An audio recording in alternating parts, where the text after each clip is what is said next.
It's almost hard to believe. This beautiful mother is a fugitive. There's a nationwide hunt for Chelsea Cullen. Her smiling face is on this rogues gallery of the most wanted felons in the Atlanta area. Is she a serial killer? Is she a terrorist? Is she a bank robber? No, she's a preschool teacher charged with interstate interference with custody. Legalese for taking her toddler son out of the state. I would be gambling with my life and Lane's life. Who would protect him if I was gone? She claims the boy's father is so violent she had no choice but to escape. If I had ended up dead, they'd all be asking, why didn't she leave? But is this a case of a woman so scared she skips out of town with her child, or is it an elaborate plan to snatch custody away from the father? You don't poke the beast. You don't make him more mad. In an exclusive interview, Chelsea tells me she was in an abusive relationship with Michael Hamrick, the father of her little boy. The countless stories that I've heard before of women who did not believe the threats and they ended up dead. And so many women that say, one more day, just one more day, I'll leave him tomorrow. And there's no tomorrow, they die. A frantic Chelsea even repeatedly called 911 begging for help. I'm physically afraid for my life and my son. I need you to come here now. I'm not kidding. Please hurry. My name is Chelsea Cullen. Ma'am, you've already called on this.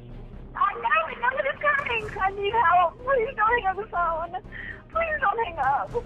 I'm begging you. I'm begging you. She says she's telling the truth.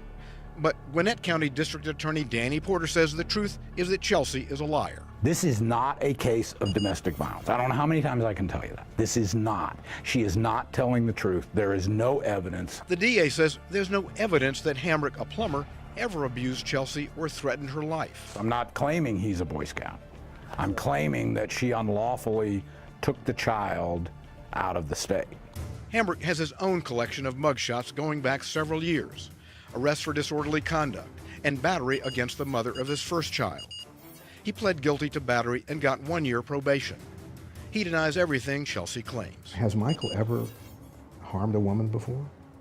These are allegations that surfaced in the beginning of the litigation years ago that have been dealt with. He's been arrested 3 times, and one of them is for domestic violence.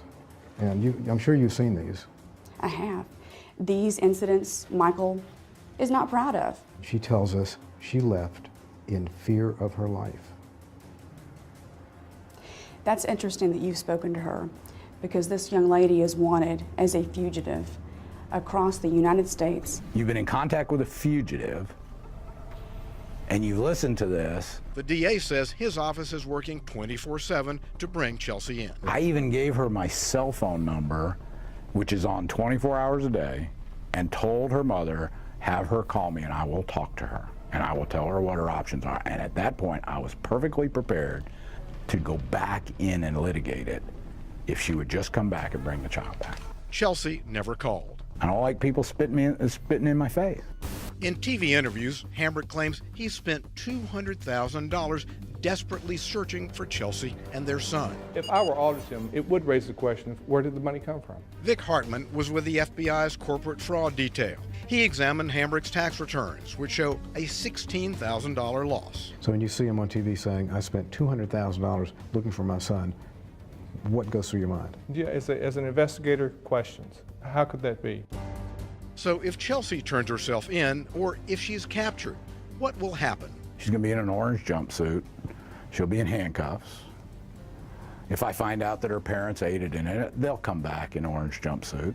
For now, there's no orange in the new black moment. Chelsea says she'll stay on the run and never return to Georgia if she has to turn over her child. My biggest fear is that Michael finds me, because I really don't know what he would do.